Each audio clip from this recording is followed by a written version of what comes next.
Bem-vindos a mais uma aula do nosso curso de Estatística Básica. Na aula de hoje falaremos sobre algumas observações sobre variáveis. Em um vídeo anterior, apresentamos as classificações para uma variável. De um lado, temos as variáveis qualitativas, nominais e ordinais, enquanto do outro temos as variáveis quantitativas, discreta e contínuas. Usualmente, a distinção entre variáveis nominais e ordinais é simples. Uma possui ordenação, a outra não. Simples assim. As possíveis respostas para variáveis como sexo, religião, estado civil, marca do carro ou naturalidade não possuem nenhuma ordenação. Assim, são variáveis nominais. Mais variáveis como classe social ou grau de instrução possuem um critério que faz você avançar de uma categoria para a próxima. Um aumento de renda implica mudança na classe social. Mais anos de estudos aumenta o seu grau de instrução. Há uma sequência evolutiva entre as respostas. Um outro exemplo de variável ordinal que serve como comparação quando estivermos em dúvida se uma variável é ordinal ou não é a patente nas Forças Armadas. Se as possíveis classificações de uma variável seguem uma ordem como no Exército, soldado, cabo, tenente, etc., então temos na nossa frente uma variável ordinal. As variáveis quantitativas podem ser, contudo, um pouco mais complicadas de classificar. Vejamos as suas definições novamente.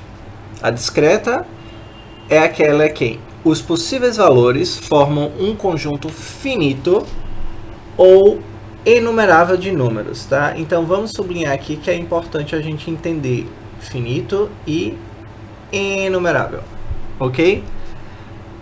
E que resultam frequentemente de uma contagem.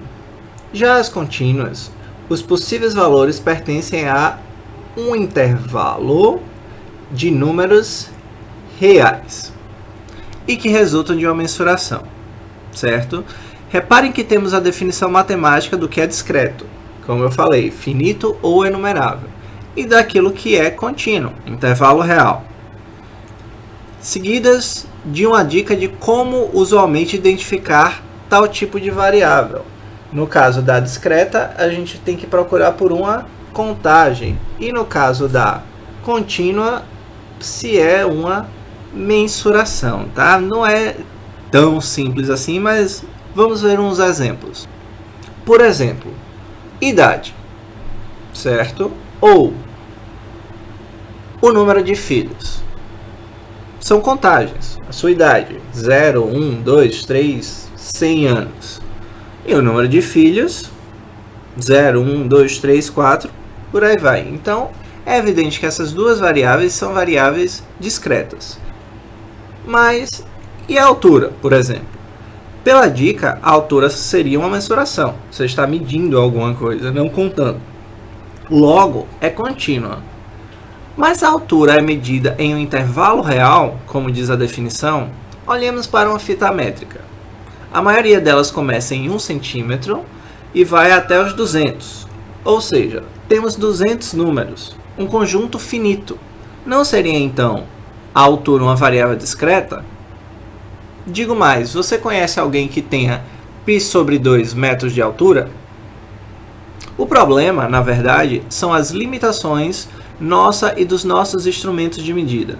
Quando dizemos que João tem 1,75 de altura e Pedro também tem 1,75 metros, assumimos que eles têm a mesma altura.